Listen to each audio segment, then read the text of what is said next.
149 question है कि समकालीन कविता आंदोलन का सूत्रपात किसने किया। वीरेंद्र कुमार जैन, जगदीश चतुर्वेदी, सलभ श्री राम सिंह या विश्वम्भर नाथ उपाध्याय। तो समकालीन कविता आंदोलन का सूत्रपात किसने किया ये बताना है। तो इसका सही जवाब डी है कि समकालीन कविता आंदोलन का सूत्रपात किसने किया। तो विश्वम्भर नाथ उपाध्याय ने समकालीन कविता आंदोलन का सूत्रपात किया। समकालीन कविता आंदोलन का प्रवर्तन डॉक्टर विश्वम्भर नाथ उपाध्याय ने किया। सन 1976 में इनकी पुस्तक जो है समकालीन कविता की भूमिका का प्रकाशन हुआ, जिसमें समकालीन कविता की शुरुआत मानी जाती है कुछ प्रमुख समकालीन कवि और उनकी रचनाएं। तो समकालीन कविता आंदोलन का प्रवर्तन किसने किया, तो हमने बताया डॉक्टर विश्वम्भर नाथ उपाध्याय ने। और सन 1976 में इनकी पुस्तक का नाम क्या है, समकालीन कविता की भूमिका का प्रकाशन हुआ, जिसे समकालीन कविता की शुरुआत मानी जाती है कुछ प्रमुख समकालीन कवि और उनकी रचनाएं। जगदीश गुप्त हैं, इनका काव्य संग्रह है नाव के पाँव और युग्म है और शब्ददंश छंद सती। ये जो है जगदीश गुप्त के क्या हैं, काव्य संग्रह है नाव के पाँव, युग्म, शब्ददंश, छंद सती। और दुष्यंत कुमार का क्या है, सूर्य का स्वागत है, साय में धूप है। ये दुष्यंत कुमार की काव्य संग्रह है, सूर्य का स्वागत, साय में धूप। और नाव के पाँव, युग्म, शब्ददंश, छंद सती, ये जगदीश गुप्त का क्या है, काव्य संग्रह है। दुष्यंत कुमार का सूर्य का स्वागत, साय में धूप, साय में धूप। निम्न में से मलूक दास की रचना के नाम बताएं। तो मृगावती है, सुंदर विलास, बीजक रतन खान। तो मलूक दास की रचना रतन खान है और मृगावती को उत्पन्न किया है सुंदर विलास सुंदरदास की, और बीजक जो है कबीरदास की रचना है। 151 क्वेश्चन है कि इन लेखकों में कौन फोर्ट विलियम कॉलेज के अध्यापक थे। तो इंसाल्लाह खां, सदल मिश्र, राजा राम मोहन राय, पंडित जुगल किशोर।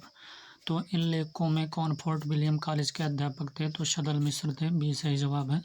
सदल मिश्र और लल्लू लाल इस कॉलेज के प्राध्यापक थे। फोर्ट विलियम कॉलेज की स्थापना जो है 1800 ईस्वी में तत्कालीन गवर्नर लॉर्ड वेलेस्ली ने की थी। प्रेम सागर ग्रंथ की रचना जो है लल्लू लाल ने की। तो क्या प्रश्न है कि इन लेखकों में कौन फोर्ट विलियम कॉलेज के अध्यापक थे, तो सदल मिश्र थे। और जो है सदल मिश्र और लल्लू लाल इस कॉलेज के प्राध्यापक थे। फोर्ट विलियम कॉलेज की स्थापना 1800 ईस्वी में तत्कालीन गवर्नर लॉर्ड वेलेस्ली ने की थी। प्रेम सागर ग्रंथ की रचना जो है लल्लू लाल ने की। 152 क्वेश्चन है कि निम्न विकल्पों में से संगत विकल्प कौन सा है। तो प्लेटो जो है विरेचन, कार्ल मार्क्स सहजानुभूति, क्रोचे जो है अभिव्यंजना, हीगल जो है यथार्थवाद। तो निम्न क्या बताना है, संगत बताना है विकल्प। तो सी सही जवाब है कि क्रोचे जो है अभिव्यंजना, अभिव्यंजना जो है क्रोचे की जो है सिद्धांत है। तो ये क्रोचे हैं और इनका सिद्धांत जो है अभिव्यंजनावाद है। और पुस्तक का नाम इनका क्या है, न्यू एसेज ऑन एस्थेटिक। इनके पुस्तक का नाम क्या है, न्यू एसेज ऑन एस्थेटिक। प्लेटो की बात करें तो प्लेटो का सिद्धांत है प्रत्यय सिद्धांत है, और पुस्तक का नाम गणतंत्र या लॉज है इनकी पुस्तक का नाम।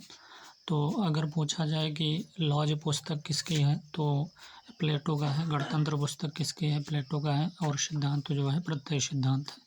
हीगेल की बात करें तो इनका पुस्तक है लेक्चर ऑन एस्थेटिक, हीगेल का पुस्तक है। और इनका जो सिद्धांत है द्वंद्वात्मक पद्धति है। क्या कौन सी पद्धति है हीगेल का, तो द्वंद्वात्मक पद्धति। और इनका पुस्तक जो है लेक्चर ऑन एस्थेटिक है। कार्ल मार्क्स की बात करें तो इनका पुस्तक है दास कैपिटल है, और सिद्धांत जो है मार्क्सवाद है। तो सिद्धांत क्या है, कार्ल मार्क्स का मार्क्सवाद है, और पुस्तक का नाम दास कैपिटल है। क्रोचे का न्यू एसेज ऑन एस्थेटिक पुस्तक है, और सिद्धांत जो है अभिव्यंजनावाद। प्लेटो का गणतंत्र या लाज है, प्लेटो का क्या है, तो प्लेटो का गणतंत्र या लाज है। और इनका सिद्धांत जो है प्रत्यय सिद्धांत है। हीगेल का जो है द्वंद्वात्मक पद्धति है सिद्धांत, और लेक्चर ऑन एस्थेटिक है। इनका पुस्तक का नाम कार्ल मार्क्स का सिद्धांत मार्क्सवाद है, और दास कैपिटल जो है पुस्तक है इनकी। 153 क्वेश्चन है कि निम्न में उस विकल्प को चुनिए जो विज्ञापन बनाते समय ध्यान रखने योग्य बात का सही विकल्प नहीं है। तो ये सही विकल्प नहीं है कि नारे या स्लोगन तक प्रेरक वाक्यों का प्रयोग ना करें, ये गलत है। बल्कि सही क्या है, रंगीन चित्रों का इस्तेमाल ज़्यादा अच्छा है। कम शब्दों में अधिक प्रभावशाली होना। अंत में संपर्क नंबर अवश्य लिखें। तो अगला क्वेश्चन है कि रस को काव्य का क्या माना जाता है। रस को काव्य का क्या माना जाता है। आनंद कारक या आत्मा माना जाता है या आधार माना जाता है। तो रस को काव्य का आत्मा माना जाता है। क्या माना जाता है, रस को काव्य का आत्मा माना जाता है। रस को काव्य की आत्मा के रूप में जो है सर्वप्रथम विश्वनाथ ने मान्यता दी। रस को ब्रह्मानंद सहोदर सर्वप्रथम भट्टनायक ने कहा। तो अगर पूछा जाए कि रस को ब्रह्मानंद सहोदर सर्वप्रथम किसने कहा, तो रस को ब्रह्मानंद सहोदर जो है सर्वप्रथम भट्टनायक ने कहा था। और रस को काव्य की आत्मा के रूप में किसने कहा, तो सर्वप्रथम विश्वनाथ ने मान्यता दी है। तो विश्वनाथ ने रस को काव्य की आत्मा कहा और ब्रह्मानंद सहोदर रस को किसने कहा, तो सर्वप्रथम भट्टनायक ने कहा था। इसके पीछे क्वेश्चन था कि निम्न में से जो है मलुकदास की रचना कौन सी है। तो हमने बताया रतन खान, मृगावती कुतुबन की रचना, सुंदर विलास सुंदरदास, बीजक जो है कबीरदास। फोर्ट विलियम कॉलेज के अध्यापक कौन कौन थे, तो सदल मिश्र और लल्लू लाल इस कॉलेज के प्राध्यापक थे। फोर्ट विलियम कॉलेज की स्थापना 1800 ईस्वी में तत्कालीन गवर्नर लॉर्ड वेलेस्ली ने की। और प्रेम सागर ग्रंथ की रचना जो है लल्लू लाल ने की है। निम्न विकल्पों में संगत विकल्प, तो क्रोचे का अभिव्यंजनावाद सिद्धांत है क्रोचे का, और इनकी पुस्तक न्यू एसेजान एस्थेटिक है। प्लेटो का प्रत्यय सिद्धांत है और इनकी पुस्तक कौन सी है, गणतंत्र है और लाज है। क्रोचे का न्यू एसेजान एस्थेटिक अभिव्यंजनावाद और प्लेटो का जो है प्रत्यय सिद्धांत गणतंत्र और लाज जो है पुस्तक इनकी है। हीगेल का जो है द्वंद्वात्मक सिद्धांत है और लेक्चर ऑन एस्थेटिक जो है पुस्तक इनकी रचना है। कार्ल मार्क्स की दास कैपिटल पुस्तक रचना है और मार्क्सवाद सिद्धांत है। रस को काव्य का क्या माना जाता है, तो हमने बताया आत्मा माना जाता है और यह किसने माना सर्वप्रथम, तो विश्वनाथ ने मान्यता दी। रस को ब्रह्मानंद सहोदर सर्वप्रथम जो है भट्टनायक ने कहा। नाट्यशास्त्र के रचयिता कौन थे, भामा, जयदेव, भरत, वामन। तो इसका सही जवाब भरत है। आचार्य भरत मुनि को संस्कृत काव्यशास्त्र का प्रथम आचार्य माना जाता है। नाट्यशास्त्र जो है इनकी जो है प्रसिद्ध रचना है जिसमें नाटक के सभी पक्षों का विस्तृत विवेचन किया गया है। भरत मुनि ने रसों की संख्या कितनी मानी, 8 मानी है। तो नाट्यशास्त्र के रचयिता कौन है, तो हमने बताया भरत मुनि है। भरत मुनि को संस्कृत काव्यशास्त्र का प्रथम आचार्य माना जाता है। नाट्यशास्त्र इनकी प्रसिद्ध रचना है जिसमें नाटक के सभी पक्षों का विस्तृत विवेचन किया गया। भरत मुनि ने रसों की संख्या 8 मानी है। 156 क्वेश्चन है कि अभिनव गुप्त किस रससूत्र के व्याख्याता हैं, तो आरोपवाद, अव्यक्तिवाद, अनुमानवाद या मुक्तिवाद। आपको बताना है कि अभिनव गुप्त किस रससूत्र के व्याख्याता हैं, तो ये आरोपवाद के व्याख्याता हैं, अव्यक्तिवाद के या अनुमानवाद के या मुक्तिवाद के। तो अभिनव गुप्त किस रससूत्र के व्याख्याता हैं, ये अव्यक्तिवाद के जो है रससूत्र के व्याख्याता हैं। अभिनव गुप्त ने भरत मुनि के रससूत्र की व्याख्या की। इनके सिद्धांत का नाम अव्यक्तिवाद था। इनका जो दार्शनिक मत है कौन सा है, शैव दर्शन है। अभिनव गुप्त ने रस की अवस्थिति सामाजिक से में मानी है। तो प्रश्न क्या था कि अभिनव गुप्त किस रससूत्र के व्याख्याता हैं, तो हमने बताया अव्यक्तिवाद भी सही है। और इनका दार्शनिक मत कौन सा था, शैव दर्शन है। अभिनव गुप्त ने रस की अवस्थिति सामाजिक में मानी है। 157 क्वेश्चन है कि हरी घास पर क्षण भर किसकी कृति है, नागार्जुन की, भारत भूषण अग्रवाल, अज्ञेय, प्रभाकर माचवे। तो अज्ञेय की रचना है हरी घास पर क्षण भर, किसकी कृति है, अज्ञेय की। जी का काव्य संग्रह अज्ञेय जी के संपादकत्व में 4 सप्तक प्रकाशित हुए। 4 सप्तक जो है 1943 ईस्वी के प्रकाशन से प्रयोगवाद का आरंभ माना जाता है। इनके प्रमुख काव्य संग्रह जो है भग्नदूत है 1933 ईस्वी, चिंता है 1942 ईस्वी, इत्यलम है 1946 ईस्वी, बावरा अहेरी है 1954 ईस्वी तथा आंगन के पारद्वार 1961 ईस्वी आदि जो है ये सभी रचना किसकी हैं, तो ये सभी रचना अज्ञेय की हैं। और हरी घास पर क्षण भर ये भी इनकी रचना है। 158 क्वेश्चन है कि बादल राग कविता के कवि कौन है? केदारनाथ अग्रवाल, पंत निराला, नागार्जुन। तो बादल राग कविता के कवि जो हैं सूर्यकांत त्रिपाठी निराला की कविता है बादल राग। यह कविता जो है परिमल 1930 ईस्वी काव्य संग्रह में संकलित है बादल राग। और निराला की लंबी कविता जो है सरोज स्मृति को हिंदी का प्रथम शोक गीत माना जाता है। निराला के प्रमुख काव्य संग्रह है अनामिका है 1923 ईस्वी, परिमल 1930 ईस्वी, और गीतिका है 1936 ईस्वी, तुलसीदास 1938 ईस्वी, कुकुरमुत्ता है 1942 ईस्वी तथा शांति काकली 1969 ईस्वी आदि है। तो बादल राग कविता के कवि कौन है? तो बादल राग कविता के कवि जो हैं ये जो है निराला है, सूर्यकांत त्रिपाठी निराला की कविता है। और परिमल जो है 1930 ईस्वी काव्य संग्रह में संकलित है। निराला की लंबी कविता सरोज स्मृति को हिंदी का प्रथम शोक गीत माना जाता है। निराला के प्रमुख काव्य संग्रह अनामिका 1930, परिमल 1930, अनामिका जो है 1923 में है, परिमल 1930 में है, गीतिका 1936 में है, तुलसीदास 1938, कुकुरमुत्ता 1942 तथा शांति काकली 1969 ईस्वी आदि है। 159 क्वेश्चन है कि निम्न में से कौन सिख संप्रदाय के प्रवर्तक थे? ऐसे कौन हैं जो सिख संप्रदाय के प्रवर्तक थे? गुरु अर्जुन देव थे या गुरु अंगद थे, गुरु नानक देव, गुरु गोविंद सिंह? तो आपको बताना है कि सिख संप्रदाय के प्रवर्तक कौन थे। तो सिख संप्रदाय के प्रवर्तक जो है गुरु नानक देव थे, सी सही जवाब है। गुरु नानक देव सिख संप्रदाय के क्या थे? प्रवर्तक एवं आदि गुरु थे। और इनकी रचनाएं जो हैं जपजी हैं और आस दीवार हैं, सोहिला है, गुरु ग्रंथ साहिब में संकलित है। जपजी में नानक जी के दर्शन का सार तत्व संकलित है। तो कौन सिख संप्रदाय प्रवर्तक थे? तो गुरु नानक देव और सिख संप्रदाय प्रवर्तक एवं आदि गुरु थे। इनकी प्रमुख रचनाएं जपजी, आस दीवार, सोहिला, गुरु ग्रंथ साहिब में संकलित है। जपजी में नानक जी के दर्शन का सार तत्व संकलित है। अगला क्वेश्चन 160 है कि रस गंगाधर के रचयिता कौन है? तो दंडी हैं या आचार्य विश्वनाथ हैं, अभिनव गुप्त हैं, पंडित राज जगन्नाथ। तो आपको बताना है कि रस गंगाधर के रचयिता कौन है। भैया रस गंगाधर के रचयिता का सही जवाब डी है, पंडित राज जगन्नाथ जो है ये रस गंगाधर के रचयिता हैं। पंडित राज जो है जगन्नाथ जो है रस गंगाधर के रचयिता हैं। संस्कृत साहित्य शास्त्र पर प्रौढ़ कृति है यह जो है रस गंगाधर जो है पंडित राज जगन्नाथ की संस्कृत साहित्य शास्त्र पर प्रौढ़ कृति है। इनका समय 17वीं शती का प्रथम चरण माना जाता है। रस गंगाधर की टीका जो है नागेश भट्ट ने लिखी थी। और अप्पय दीक्षित के अलंकार ग्रंथ जो है चित्र मीमांसा की खंडात्मक आलोचना जो है चित्र मीमांसा खंडन नाम से पंडित राज ने लिखी है। तो क्या बताया गया कि रस गंगाधर जो है पंडित राज जगन्नाथ की संस्कृत साहित्य शास्त्र पर प्रौढ़ कृति है। इनका समय 17वीं शती का प्रथम चरण माना जाता है। और रस गंगाधर की टीका जो है नागेश भट्ट ने लिखी थी। अप्पय दीक्षित के अलंकार ग्रंथ जो है अप्पय दीक्षित के अलंकार ग्रंथ चित्र मीमांसा की जो है खंडात्मक आलोचना। अप्पय दीक्षित की एक रचना थी चित्र मीमांसा, उसकी खंडात्मक आलोचना जो है चित्र मीमांसा खंडन नाम से पंडित राज ने लिखी है।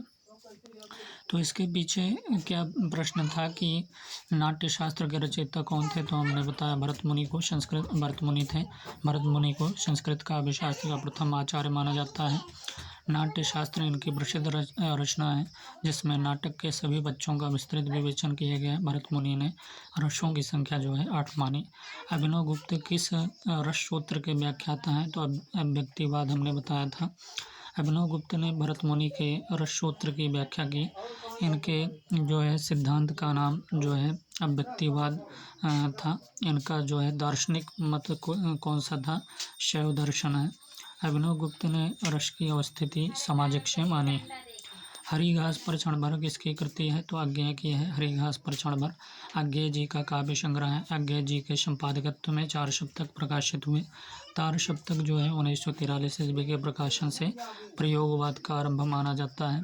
इनके प्रमुख काव्य संग्रह भग्नदूत है 1933 ईस्वी, चिंता है 1942 ईस्वी, इत्तेलम है 1946 ईस्वी, बावरा अहेरी है 1954 ईस्वी तथा आंगन के पारद्वार 1961 ईस्वी आदि जो है इनकी रचना है।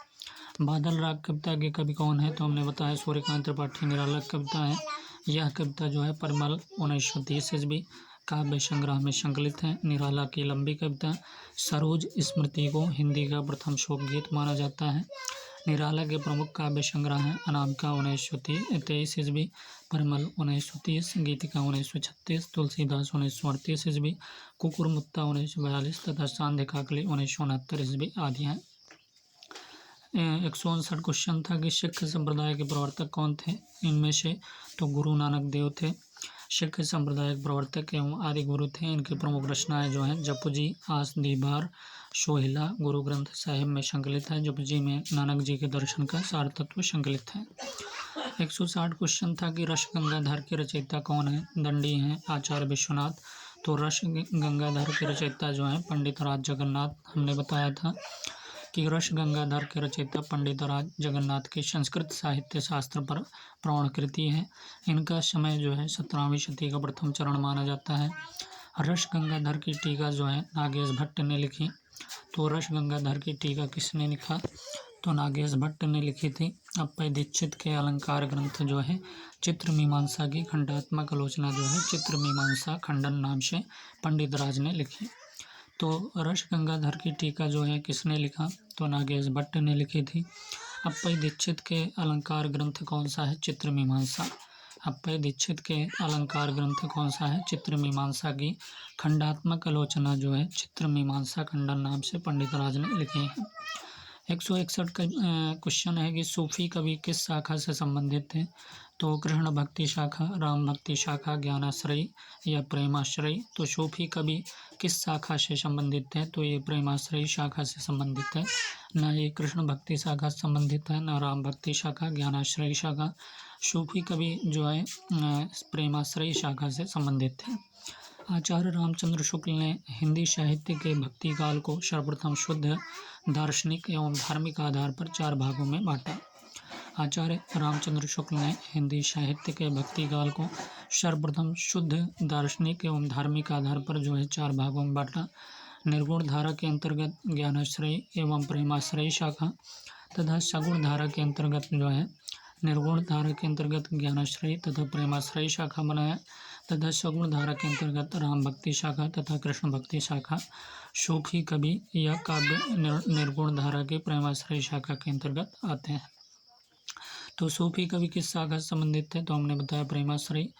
162 क्वेश्चन है कि महावृक्ष के नीचे किसकी काव्य रचना है? महावृक्ष के नीचे जो है किसकी जो है काव्य रचना है? या मुक्तिबोध की है, अज्ञेय की है, पंत की है या दिनकर की है? आपको बताना है कि महावृक्ष के नीचे किसकी काव्य रचना है। तो ये जो है अज्ञेय की रचना है। अज्ञेय का क्या है? काव्य संग्रह है। इसका प्रकाशन जो है 1977 ईस्वी में हुआ था। अज्ञेय जो है अस्तित्ववाद में आस्था रखने वाले कवि हैं। हिंदी कविता आंदोलन में नई कविता नाम अज्ञेय जी द्वारा दिए गए। इनके कुछ प्रमुख काव्य संग्रह हैं। सागर मुद्रा है इनके प्रमुख काव्य संग्रह 1970 ईस्वी में। पहले मैं सन्नाटा बुनता हूँ 1973 ईस्वी में। नदी की बाँक छाया आदि जो है 1981 ईस्वी में ये रचना है। तो प्रश्न क्या था कि महावृक्ष के नीचे किसकी काव्य रचना है? तो हमने बताया कि अज्ञेय की रचना है। इसका प्रकाशन जो है 1977 ईस्वी में हुआ था। अज्ञेय जो है अस्तित्ववाद में आस्था रखने वाले कवि हैं। हिंदी कविता आंदोलन में नई कविता नाम अज्ञेय जी द्वारा दिए गए। इनके कुछ प्रमुख काव्य संग्रह हैं। सागर मुद्रा 1970 ईस्वी, पहले मैं सन्नाटा बुनता हूँ 1973 ईस्वी, नदी की बाँक छाया 1981 ईस्वी आदि।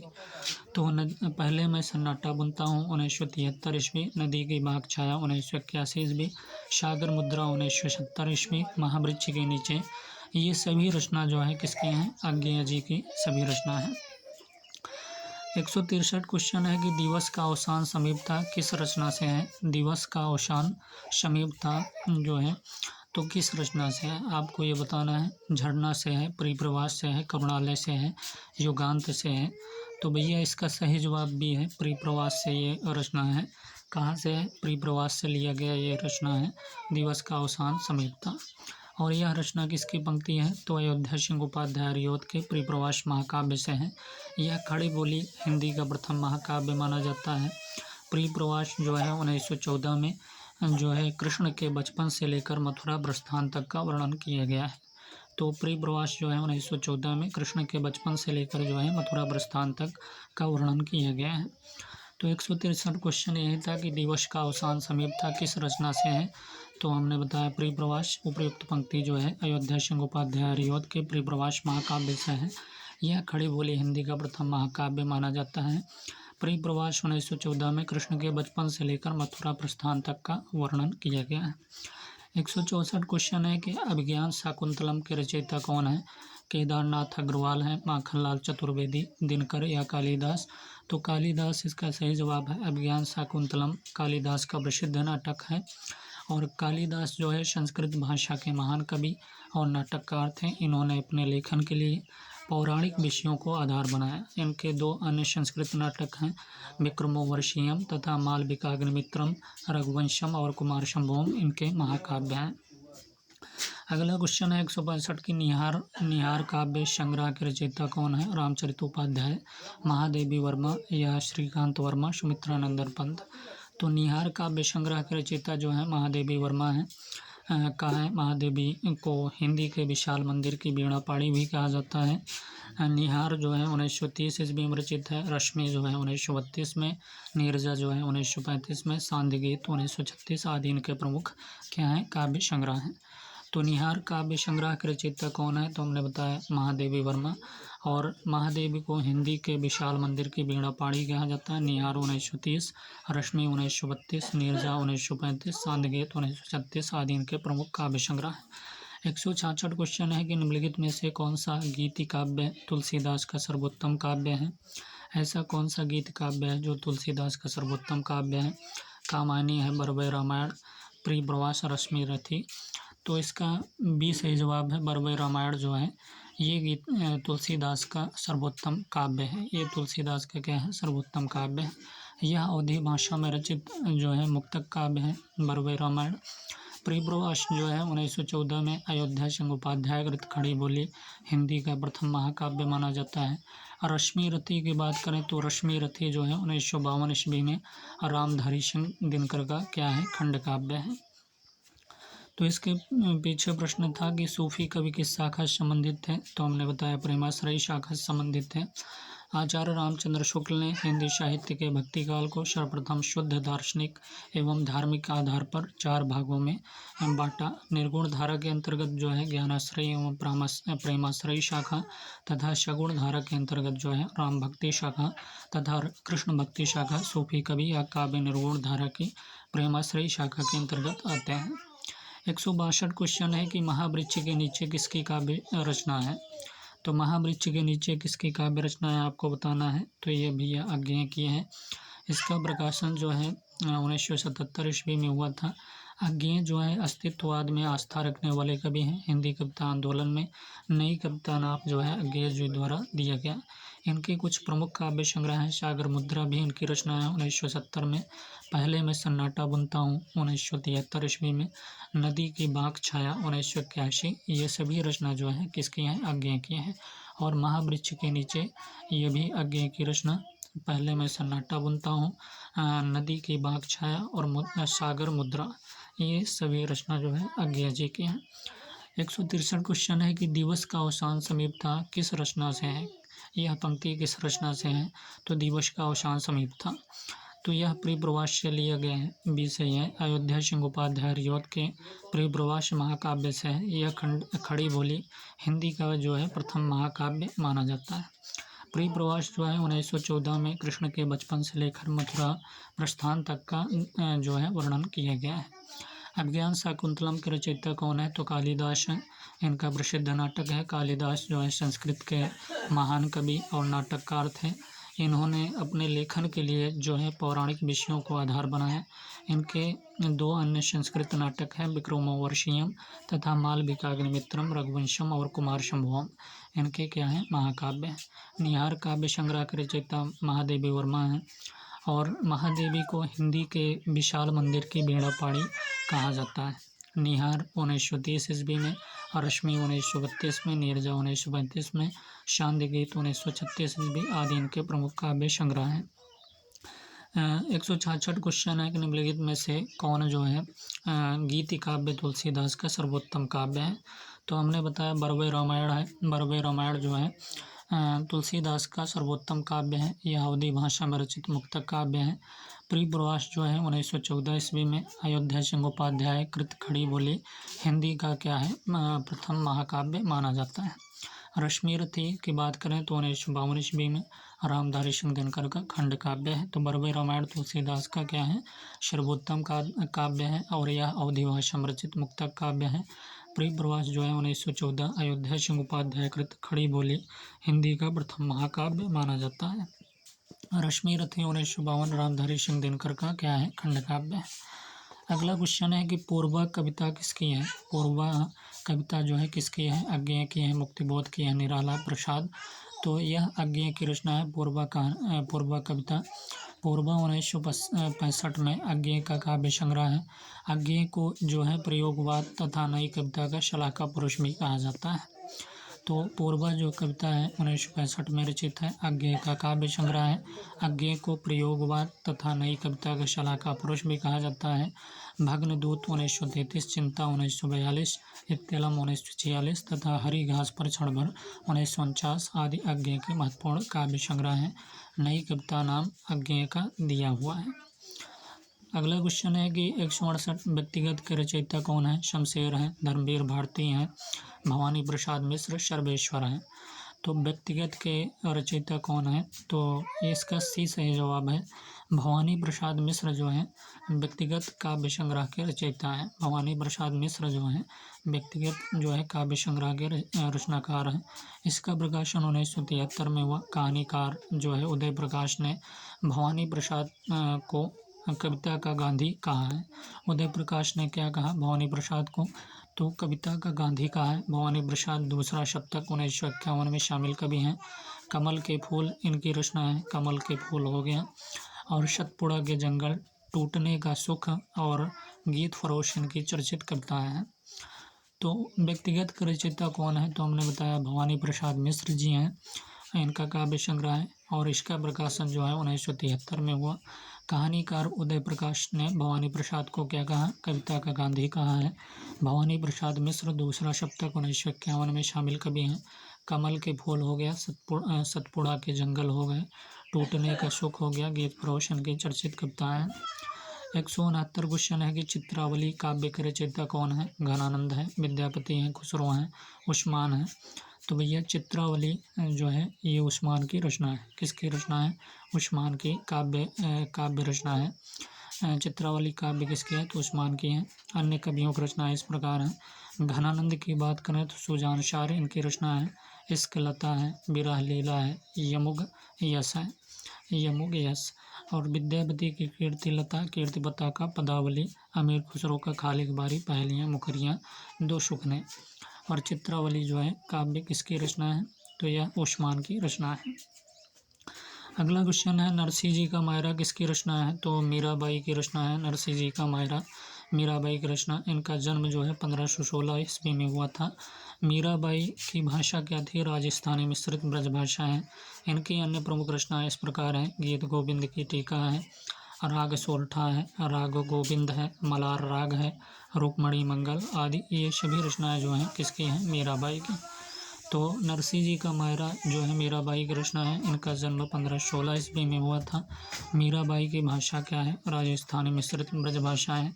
इनकी अन्य प्रमुख रचनाएं इस प्रकार हैं। गीत गोविंद की टीका है इनकी अन्य प्रमुख रचनाएं, और राग सोरठा भी रचना है। राग गोविंद है, मलार राग, रुक्मणी मंगल आदि।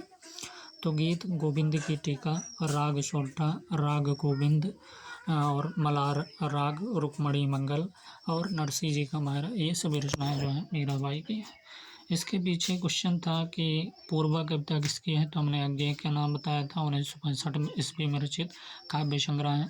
अज्ञेय को प्रयोगवाद तथा नई कविता का शलाका पुरुष भी कहा जाता है। भग्नदूत 1933, चिंता 1942, इत्तेलम 1946 तथा हरी घास पर क्षण भर 1949 आदि अज्ञेय के महत्वपूर्ण काव्य संग्रह है। नई कविता नाम अज्ञेय का दिया हुआ है। 168 क्वेश्चन है, व्यक्तिगत के रचयिता कौन है, तो हमने बताया भवानी प्रसाद मिश्र हैं। काव्य संग्रह है इनकी, और इसका प्रकाशन जो है 1973 में हुआ। कहानीकार उदय प्रकाश ने भवानी प्रसाद मिश्र को कविता का गांधी कहा है। भवानी प्रसाद दूसरा शतक 1951 में शामिल कवि हैं। कमल के फूल, सतपुड़ा के जंगल, टूटने का सुख और जो है संगीत फरोश, ये और व्यक्तिगत जो है ये सभी जो है भवानी प्रसाद मिश्र की काव्य हैं। चित्रावली काव्य का रचयिता उस्मान है, हमने बताया। और जो है यह क्या है, काव्य है। घनानंद की रचना सुजानसार, स्कलता और विरह लीला यमुक यश है। विद्यापति की कीर्तिलता, कीर्ति पताका, पदावली, अमीर खुसरो की खालिक बारी, पहलियाँ, मुकरियाँ, दो शुकने। नरसिंह जी का मायरा किसकी रचना है, तो मीराबाई की रचना है। इनका जन्म जो है 1516 ईस्वी में हुआ था। मीराबाई की भाषा क्या है, तो राजस्थानी मिश्रित ब्रजभाषा है। इनकी अन्य प्रमुख रचनाएं इस प्रकार हैं। गीत गोविंद की टीका है, राग सोरठा, राग गोविंद, मल्हार राग, रुक्मणी मंगल आदि। निम्नलिखित अवतरण को ध्यानपूर्वक पढ़िए और उससे संबंधित प्रश्नों के दिए गए बहुविकल्पों में से सही विकल्प को चुनिए। हर व्यक्ति में एक समूचा ब्रह्मांड वैसे ही बसा है जैसे छोटे से बीज में पूरा छिपा है। आदमी इस ब्रह्मांड की रचनात्मक और क्रियात्मक इकाई है। इस बात से विज्ञान भी सहमत है। वैज्ञानिक कहते हैं कि विश्व के प्रत्येक जीव की क्रिया और उसका स्वभाव जो है अलग अलग होता है। किन्हीं भी दो में एक रूपता नहीं होती। इसी प्रकार से करोड़ों कोशिकाओं सेल्स से इस शरीर का निर्माण हुआ है। प्रत्येक का स्वभाव तथा कर्म भिन्न है, फिर भी यह मानव शरीर बाहर से एक दिखाई पड़ता है। प्रत्येक जो है कोशिका जीवित है, कुछ सुप्त अवस्था में है और कुछ जागृत में। वे कभी विश्राम नहीं करती। हालांकि ये कोशिकाएं कार्य में तथा व्यवहार में एक दूसरे से भिन्न हैं, परंतु ध्यान की विधि द्वारा इनमें उसी प्रकार सामंजस्य स्थापित किया जा सकता है। आदमी ध्यान के माध्यम से शरीर की सभी कोशिकाओं की ऊर्जा को एकत्र कर ऊर्ध्वगामी कर लेता है। यदि एक क्षण के लिए भी ऐसा कर पाया तो उतने में ही वह नई शक्ति, नए ओज से भर जाता है। 171 क्वेश्चन है कि दिए गए अनुच्छेद पर सटीक शीर्षक लिखिए। तो सभी में भिन्नता, सामंजस्य का प्रभाव, एक रूपता का न होना या भिन्न भिन्न व्यवहार। तो सामंजस्य का प्रभाव जो है ये सटीक शीर्षक है। दिए गए अनुच्छेद में व्यक्ति और ब्रह्मांड के बीच एकात्मक संबंध को दर्शाते हुए समस्त इकाइयों के सामंजस्य के प्रभाव को महत्वपूर्ण बताया गया, अतः उपयुक्त शीर्षक जो है सामंजस्य का प्रभाव होगा। 172 कोशिका के बारे में क्या बताया गया है, तो इसका डी सही जवाब है। प्रत्येक का स्वभाव तथा कर्म क्या है, भिन्न है। उपयुक्त अनुच्छेद में कहा गया कि जिस प्रकार अनंत ब्रह्मांड के प्रत्येक जीव की क्रिया और स्वभाव भिन्न भिन्न होते हैं, उसी प्रकार करोड़ों कोशिकाओं का स्वभाव तथा कर्म भिन्न है। व्यक्ति नए ओज और नई शक्ति से किस प्रकार भर जाता है, तो ध्यान के माध्यम से व्यक्ति जो है अपनी संपूर्ण कोशिकाओं को एक दिशा में केंद्रित कर लेता है, जिससे उसकी बिखरी हुई ऊर्जा जो है संग्रहित हो जाती है और व्यक्ति नए ओज शक्ति से भर जाता है। अनुच्छेद के अनुसार हर व्यक्ति में क्या समाया हुआ है, तो उसकी क्रियाएं या एक समूचा ब्रह्मांड। तो अनुच्छेद के अनुसार हर व्यक्ति में एक समूचा ब्रह्मांड जो है का प्रतिरूप कहा गया है, अर्थात हर व्यक्ति में एक समूचा ब्रह्मांड समाया हुआ है। दिए गए विकल्पों में से कौन सा सामंजस्य समानार्थी शब्द नहीं है, तो सामंजस्य समानार्थी शब्द नहीं, तो असामंजस्य ये जो है समानार्थी शब्द नहीं है, बल्कि अनुकूलता, संगति, तालमेल। तो असामंजस्य शब्द सामंजस्य का विपरीतार्थक है, न कि समानार्थी, तथा विकल्प ये सही है। अनुकूलता, संगत, तालमेल ये सभी हैं।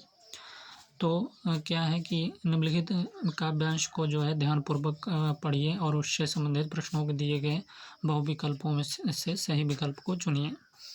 तो गर्मी की दोपहरी में तपे हुए नभ के नीचे, गर्मी की दोपहरी में तपे हुए नभ के नीचे काली सड़क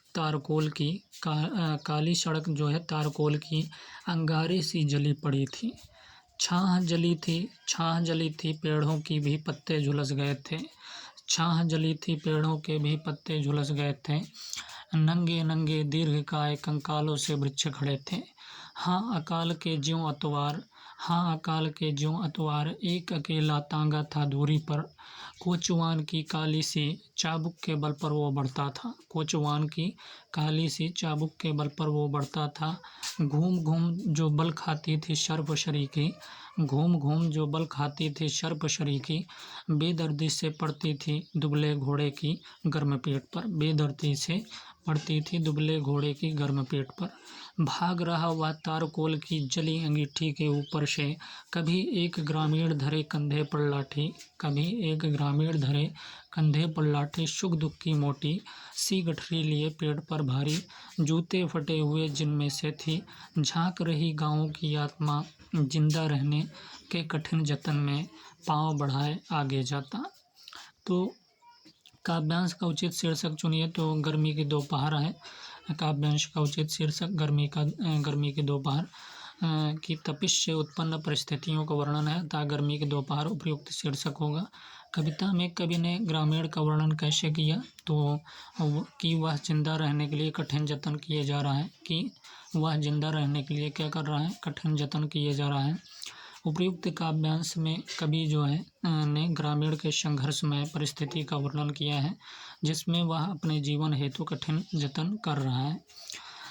178 क्वेश्चन है कि दिए गए विकल्पों में से कौन सा अकाल का पर्यायवाची शब्द नहीं है। तो अशुभ समय, उपयुक्त समय, दुष्काल या अनवसर। तो उपयुक्त समय जो है भी सही नहीं है। अकाल का पर्यायवाची शब्द कौन सा है, उपयुक्त समय नहीं है, बल्कि अशुभ समय है, दुष्काल है, अनवसर है। तो अशुभ समय, दुष्काल, अनवसर ये सभी जो है अकाल का पर्यायवाची हैं। अशुभ समय और दुष्काल हो गया, अनवसर, बल्कि उपयुक्त समय शब्द अकाल का पर्यायवाची नहीं है। 169 क्वेश्चन क्या है कि काव्यांश में कवि ने गर्मी के दोपहर के बारे में क्या बताया। तो तारकोल की सड़कों के विषय में बताया है। कवि ने गर्मी के दोपहरी में तारकोल की सड़कें किस तरह से अंगारे की तरह लाल और गर्म हो चली हैं, इसका वर्णन किया है। अगला है 180 क्वेश्चन कि काव्य के अनुसार तांगा किस प्रकार आगे बढ़ रहा है। तो कि वे चाबुक के डर के मारे आगे बढ़ रहा है। काव्य के अनुसार तांगा किस प्रकार आगे बढ़ रहा है, तो हमने बताया कि वे चाबुक के डर के मारे आगे बढ़ रहा है। उपयुक्त काव्यांश में कवि तांगे के विषय में कहता है कि कोचवान की चाबुक के डर से वह आगे बढ़ रहा है, अन्यथा इस गर्मी में वह छाँव में रहना चाहता है। तो प्रश्न क्या था कि ये 178 क्वेश्चन था कि अकाल का पर्यायवाची शब्द नहीं, तो हमने बताया उपयुक्त समय नहीं, बल्कि अशुभ समय है अकाल का जो पर्यायवाची, और दुष्काल है, अनवसर है। तो अशुभ समय, दुष्काल, अनवसर ये सभी जो है अकाल के पर्यायवाची हैं। तो हमने कविता क्या था, कविता यही था कि गर्मी की दोपहरी में तपे हुए नभ के नीचे काली सड़क तारकोल की अंगारे से जली पड़ी थी। छाह जली थी पेड़ों की भी पत्ते झुलस गए थे, और नंगे नंगे दीर्घकाय कंकालों से वृक्ष खड़े थे। हाँ अकाल के ज्यों अवतार, एक अकेला तांगा था दूरी